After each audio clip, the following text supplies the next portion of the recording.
Now we're down to correspondence. Item A is a letter from Area 4 Agency on Aging enclosing the annual single audit report dated June 30, 2011. B is a letter from Lake Francis Grange, 745, supporting the Natural Resource Preservation Initiative. C is a notice from the State California Fish and Game Advisory Commission regarding regulatory action related to the waterfowl hunting. D is a notice from the California Wildlife Conservation Board advising of intent to consider land acquisition for Dougherty or Doherty Hill Wildlife Area of 679 acres located in Utah County on May 31st, 2012. Correspondence. Move that we accept correspondence. Any comments? Any comments on the correspondence? Okay, we have a motion second. All those in favor of accepting the correspondence, say aye. Aye. Any opposed? Next, we move on to the board and staff members' reports. This time we provided to allow board and staff members to report on activities to raise issues for placement on future agendas. Last Wednesday I attended the Golden State Risk Management Authority meeting in Willows. They are risk insurance carrier, and I'll talk to Doug about it some more, but and I have a packet here if anyone wants to look at it. On Friday I attended the Cedar Sacramento Valley EMS meeting in Rockland, with the main meeting being held in Reading. There were a number of hospital contracts approved there. On Thursday in the morning, I attended the change of command ceremonies out at the base. Wished General McGillicuddy the best and goodbye, as well as welcome Colonel Stewart to his new post. His promotion from vice commander to commander. On Friday, I attended the OPA liaison meeting, and Saturday, I attended the Lord's Gym yard sale and bought a couple items, and went to the Wheatlandville Community Day out of Bear River. Also, I wanted to find out when the landfill host fees are going to come before the board, and would ask that come to the board as soon as possible. Any update on those fees? As far as the post fees go, we're just still in a bit of a holding pattern with our discussions with Recology. I can tell you that the revenue estimates for the upcoming fiscal year are considerably lower, probably to the tune of about 15% lower, which impacts our general fund. We're in a holding pattern for them, waiting on the proposed sub.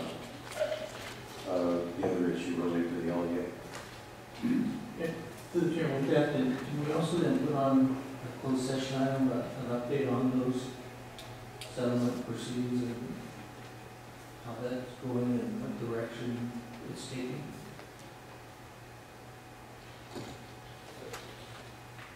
But you're referring to the state function with regards to the agency. Is that what you're talking about in the holding pattern? And I just talked about there are settlement discussions apparently between UGA and LEA and so forth that ultimately the board will approve, if I'm not mistaken. And so I would like that to be an item of closed session, just to get an update on where we're at, how it's proceeding. I mean, it's been, We'll add it to these weeks to do. several months, and I know that's a factor too, and moving forward with our host fees and so forth. So I'd just like to see that getting those things moving along and firm so that we can address the host fees and everything else.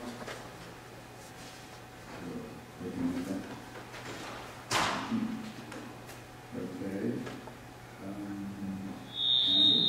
Well, I'd like to request that we adjourn in memory of Specialist Chase Martin.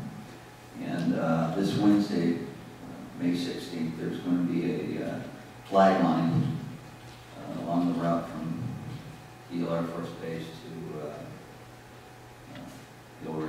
funeral home in Yuba City. And our memorial, Veterans Memorial, has one name on it from Iraq. And I think there's another one that's going to go up there on 5th Avenue. It's a unique thing. It's that they gave up all their tomorrows, so we may have our todays. And there's a saying that I use that come to find out is from the Special Operations Group. For those who fought for it, freedom has a special taste. The protected will never know. Thank you. If I may, Mr. Chairman, if I may, while we're on that topic, we were approached as well about having our flag lowered half staff while Mr. Mark was being taken, I believe, over to Yuba City. And so, with the board's concurrence, and the chair can authorize that, to have our flags at half staff, but we would like to have them at half staff for that procession tomorrow. Anybody? I would agree with that, but you know, the flag at Northville Road and Lyndhurst Avenue is only periodically on the pole, and then it's periodically taken down. And everyone with the rhyme and reason is Linda Fire usually rolls out the fire truck and puts one up. And they want to put one half staff there. It's a very prominent location along the route. That's a good reminder. Yeah, we might want to extend that thought. I'll make sure the city and chief will have a contact the city. While we're on that topic, I was going to say in my comments that I was going to ask that you think about and consider encouraging employees that are willing to stand by the side of the road. We're right here, and those packets are able to leave the workstation during that time. I just want to note that when we put our memorials in Yuba City, and we put them in at Marysville on 5th Street, it was interesting because the Yuba City memorial, when they did the openings, they released a balloon for each name that passed from each war.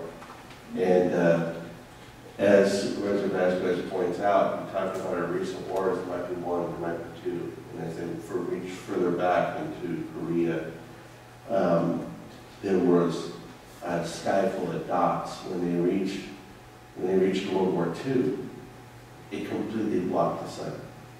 It was astounding to look at how many local lives were affected and how many families never began because of all these 18-year-olds that were lost in those battles.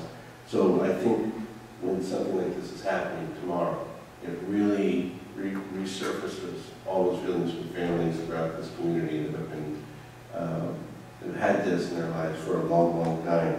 And you know, it's a rare occurrence. It's thankful for that, but it's a major occurrence. So are you proposing for the county? That we encourage employees that are able to leave the workstation for that time. And you know, in terms of communications, nobody has really firmed up very well. The arrival of the plane is supposed to be at 11 o'clock at Beale. It's an Angel flight, so it's commercial, it's a private flight. There's a NASCAR driver who's paid for this. It's his airplane, and he does this throughout the country. So as they come into Beale, they'll come to the VIP acknowledgement area. There'll be some proceedings that are very formal to transfer Chase into a procession. There's a motorcycle group that will be riding along with that. So how they'll organize this and how many minutes it takes to get out to Northville Road and how well the communications can flow is not very well established, but we all have technology in the right hip belt loop, and I think if we can keep our communications up, we can keep pretty close to current effects. I'm going to be at the college, and I'm going to be encouraging as many folks out there to go inside as possible. And the Lions Club, we are going to be on the bridge with flags on East Street Bridge coming in. Large flags by the shed. Yes. So there's some large segments of the community that are forming this all over the place. Okay. Okay, any other students?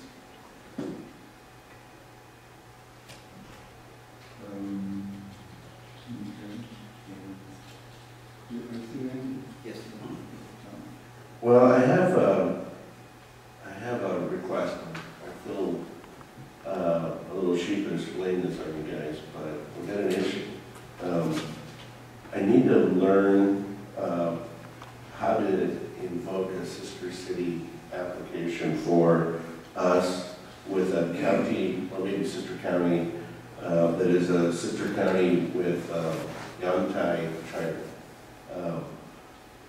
There's a huge amount of interest for American-made products to come into China. There's local businesses here in Yuba County that are very, very busy trying to meet a schedule by June. But in the long run, they're discussing the fact that there's an awful lot of folks in that area that want to invest in areas like ours.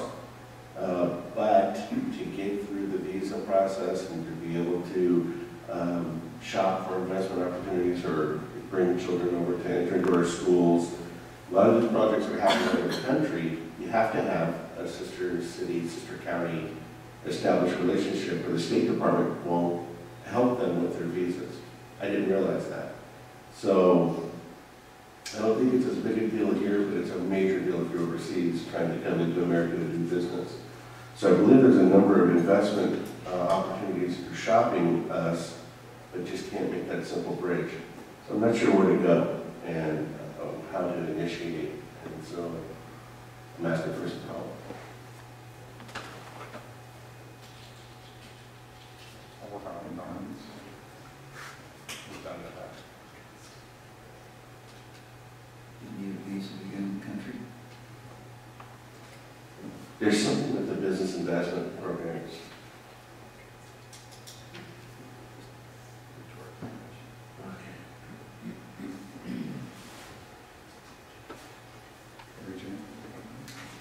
Yes. Last Friday, I attended an open liaison meeting. Several issues were discussed in regards to the community, specifically the airport, and trying to resolve some of the infrastructure problems out there that was stated earlier. Also, this year, glad to say that the Oliver's swimming pool, through the efforts of the first 5, will be continuing on. It's kind of a tradition. We'll open up on June 2nd. Also attended the first redevelopment agency meeting, as it's posed, with the newly formed board. And so I think other than that, it was just other busy days. And that concludes my comments. I don't have any particular comments. I've been going to the usual meetings. Of course, every night there's a meeting somewhere. So in that case, we can go on to closed session. I won't forget closed session this time. Oh, yeah, okay. Before we go to closed session first. Any comments down front? No? Yeah, I have a couple updates for the board.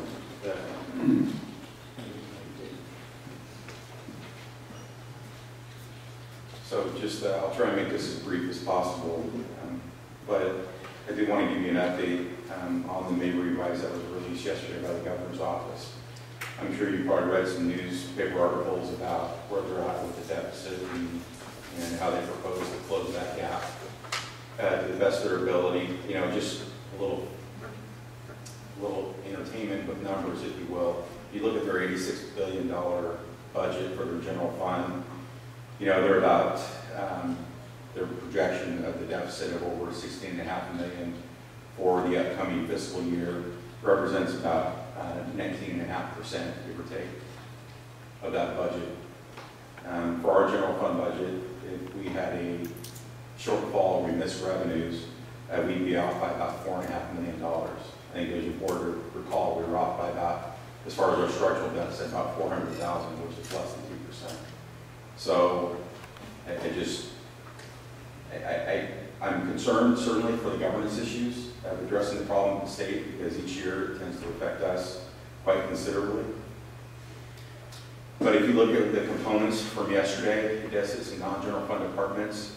We don't know the impacts yet. Obviously, there's more discussions to occur with the May revise, but they are in desperation mode because they realize that they have such a significant gap to fill. Those one-time funding sources, even though they propose to go to them again, and re-up also some of the borrowing that they're doing.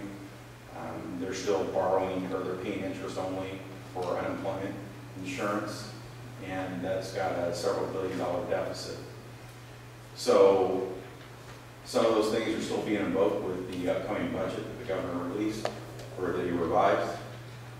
But they do continue the funding for criminal justice realignment, and I took part in a call yesterday where they discussed the proposed formula that has been submitted to the Department of Finance, and I think it's really important to touch upon that. The formula that was discussed amongst CSAC and the county administrators is a little bit different than the current year. This year we received a little bit over $1 million in criminal justice realignment funding. That was our portion of the approximate 47 million that was appropriated for the current year. For the upcoming year, they anticipate the revenues to go towards criminal justice realignment to be double. And because the previous funding was only for 9 months and plus an increase in sales tax revenue, as you'll recall, 1.06% of the sales tax revenue goes to fund realignment. So we're anticipating next year, based upon the current formula, that the county's allocation will be just a little over $2 million for criminal justice realignment. And keep in mind that funds probation and the sheriff primarily. And there's also a separate pot of funding for your district attorney and public defenders that have to deal with the impacts of realignment as well. That funding is proposed to be approximately $40,000 for the entire year for Yuba County. I can tell you that the formula they decided upon is a little bit different.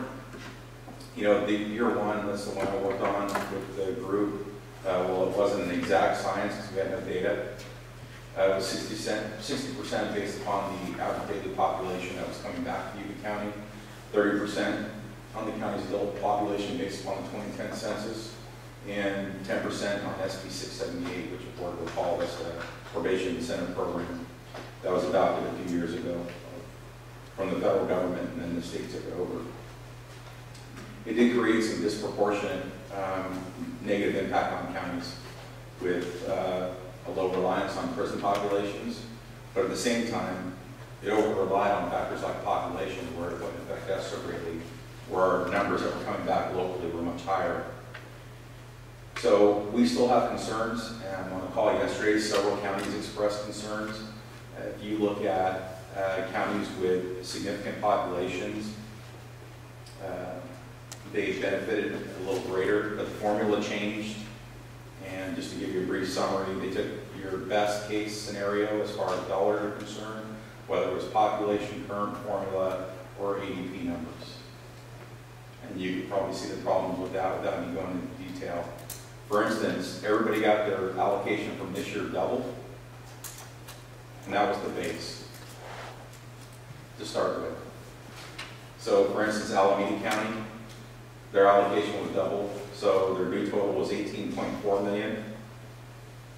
Our allocation was doubled to a little over 2 million. Our allocation remained roughly the same.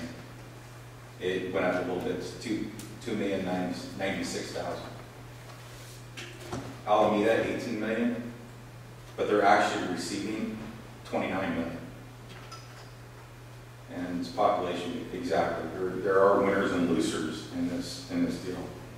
Contra Costa County, they doubled theirs, and that total was 9 million, but they're slotted to receive 19 million.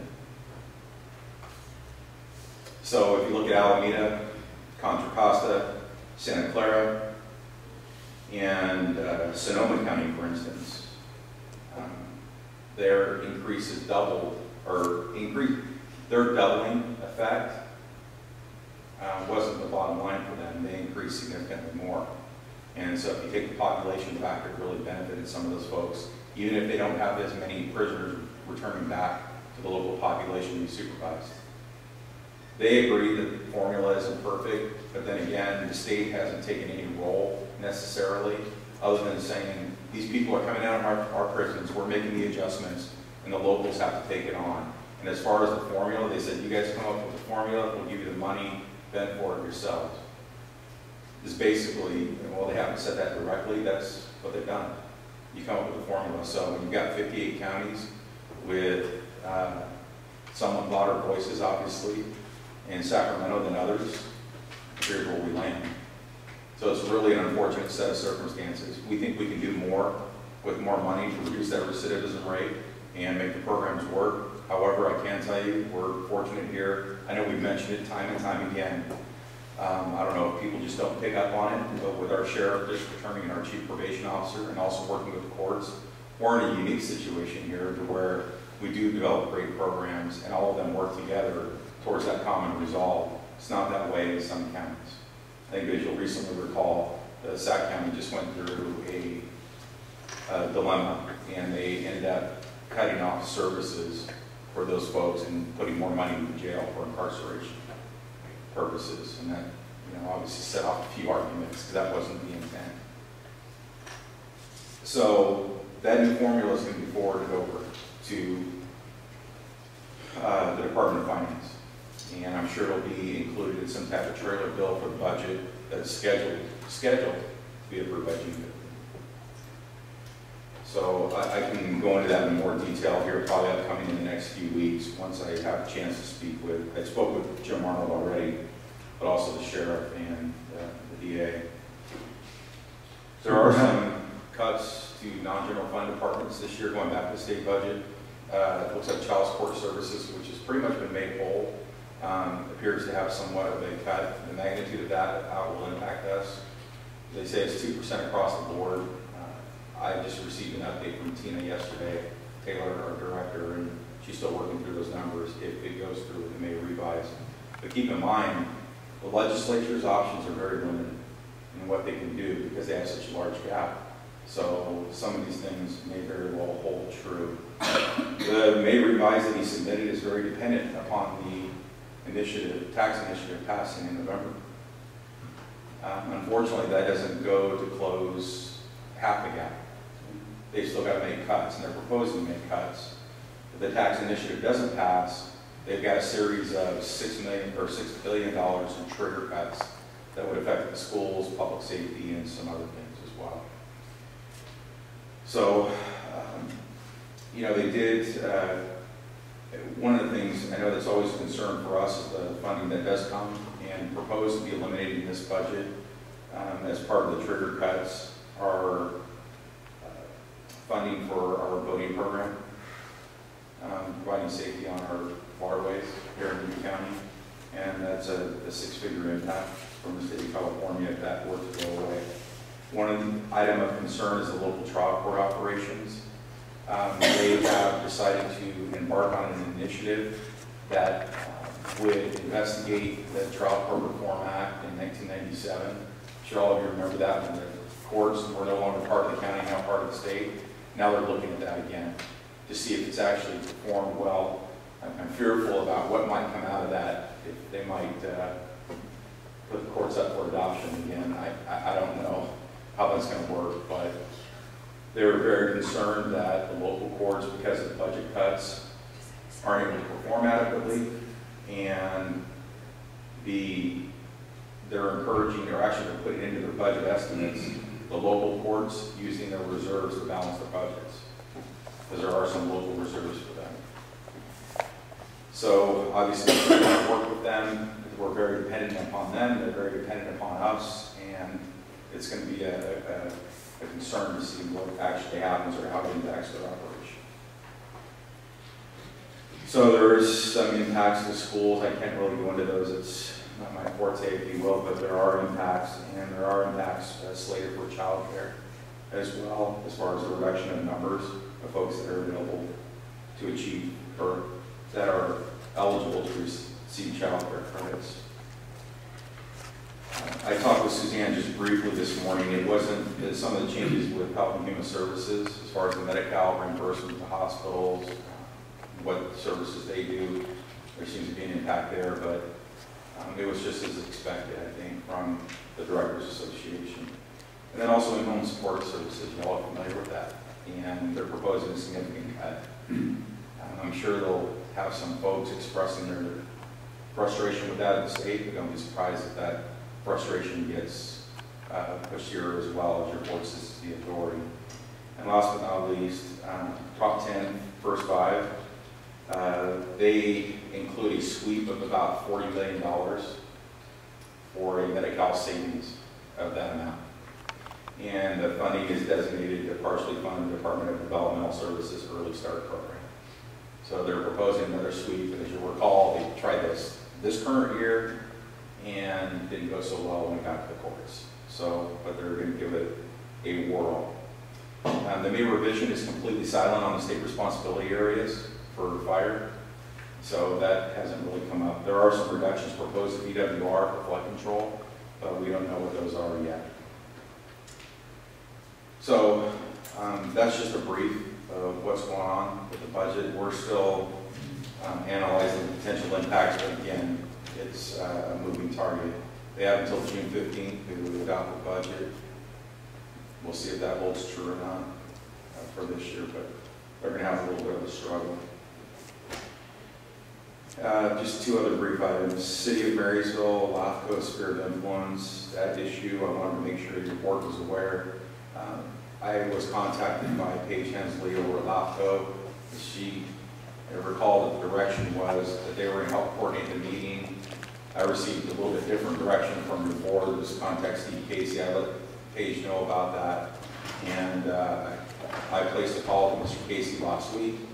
I haven't heard from him yet to set up that meeting. And I think that's all I have or to prepare the flag issue. Right. Unless there's questions. I'm a little confused here. The state apparently is going to have $9 billion less than I thought they were going to have 6 months ago or something like that. So obviously, the state's going to have to cut down some more somewhere, cut down some expenses somewhere to try to solve that. But then you were reading off figures that are coming to the counties. How secure is the amounts of money you're talking about coming to the counties for different reasons? Is that in jeopardy? Those amounts coming to the counties in jeopardy for the government? Can he use that kind of money to help solve the deficit? Or is the government restricted as the monies he can use, or what manipulation he can do to try to solve that deficit? Yeah, I would say that they've been doing it for years. They've been just slowly reducing the amount of money that comes to counties to administer programs on behalf of the state. That's been happening for years. They set that base level 9-10 years ago for Health and Human Services. The amount of funding we get, they haven't increased that, no cost of business increases or anything. And that number that's been shorted to counties across California of what we should have been getting is $1.5 billion, I think, by now. So the 3 primary areas that come to top of my head are related to Health and Human Services, Child Support Services, and also the Sheriff's Office. Starting with the Sheriff's Office, for instance, they receive $500,000 from real crime money. There are 32 counties or 37, I can't recall, that receive $500,000 a year. Those are actually, boots on the street, gun-toting cops and patrol cars. So not for jail deputies, and that $500,000 is really important. There was fear of that going away, but if you recall, that was included in the criminal justice realignment. And so that should be there, unless something changes. The other is the voting, which I talked about. So that may impact the Sheriff's Department. I also need to mention the District Attorney. And in reviewing his budget this year, all those grants have gone away. So vertical prosecution grants, elder abuse grants, all of those things that they would fund attorneys with that worked on those cases, those have all gone away. And so now, to prosecute those cases, work on those cases, we receive no reimbursement. It all comes from a general fund or their very small share of public safety sales tax. For Suzanne and for Tina with Health and Human and Child Support Services respectively, I can tell you that your board has taken the position in the past that the state reduces funding for programs that we administer for the state of California, that you don't backfill those. I know that's been a history in the past with the board. Because if you're going to backfill them, you have to backfill them with general fund money. And I would submit to you that that money is readily not available to backfill any additional cuts by the state. So yes, it will have an impact. We just don't know to what extent yet those may be, but it will affect client eligibility for some programs. May affect some of our folks that provide those services. So because of less money coming. We're pretty much at the mercy, no? Yes. Yes, we are. So it's, yeah, back to your deficit question, you know, they overestimated revenues. I think they knew it at the time. It was a little too rosy. And that added to that structural deficit that's been ongoing. Through the chair, they didn't know at the time. We've been bitching about it for the past year. We saw that trend last year as well as this year. You know, Robert, I know you've been working on the financial allocations for 109 for some time. You have coordinated an awful lot of effort amongst the county administrators to try to come up with a more reasonable approach towards this imbalance, with such as Alameda County getting, you know, a big disproportionate amount of funds.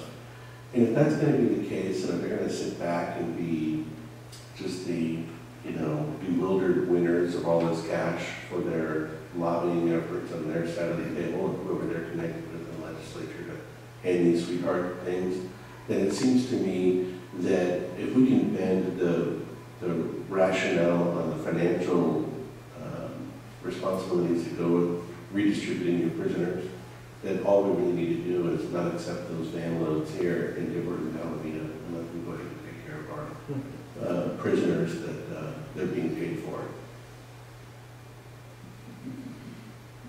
Certainly an option. I put it on the table.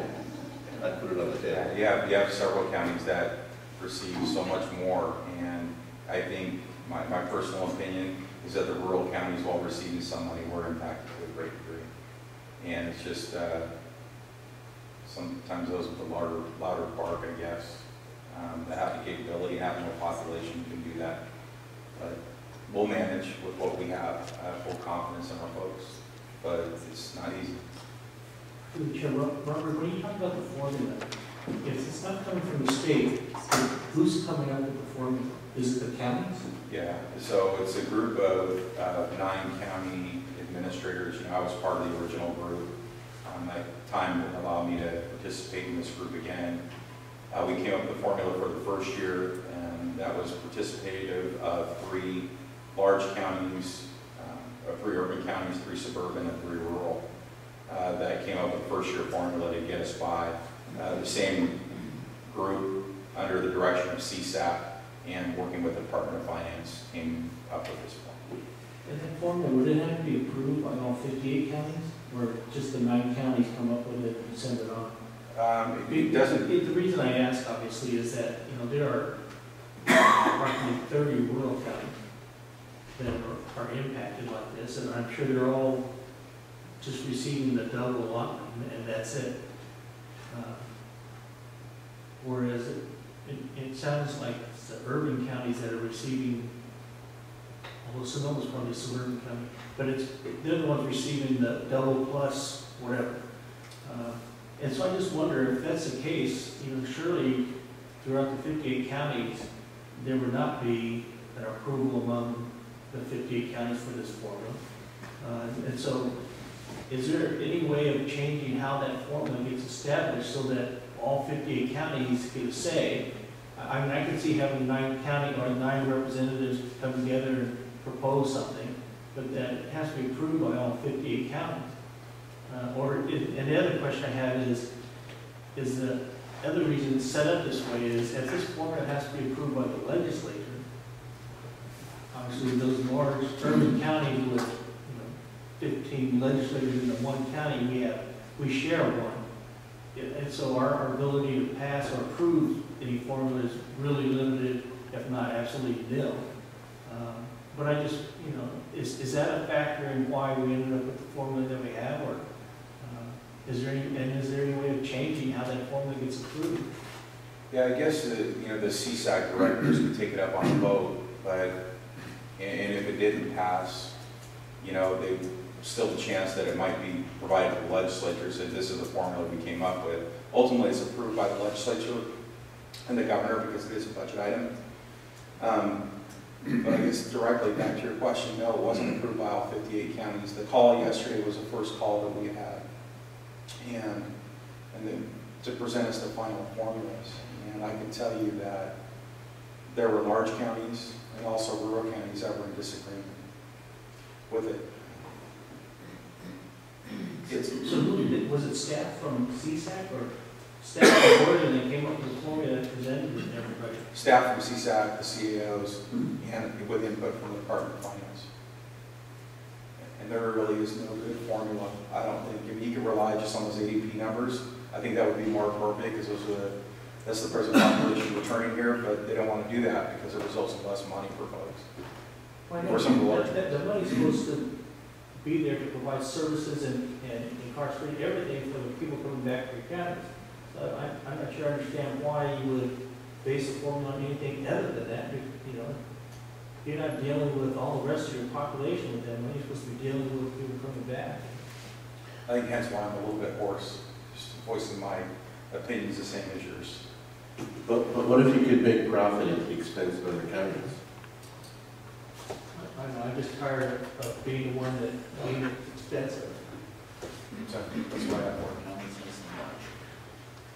Okay, thank you. Angela, anything? Okay, in that case, we'll move on to the closed session. Any person desiring to comment on any matter scheduled in this closed session may address the board at this time. Anybody want to speak now about the closed session? We will open the closed session.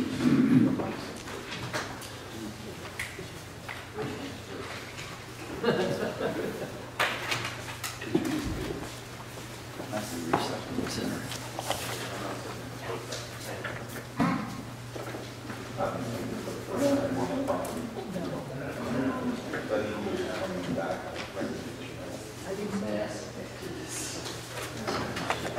No worries.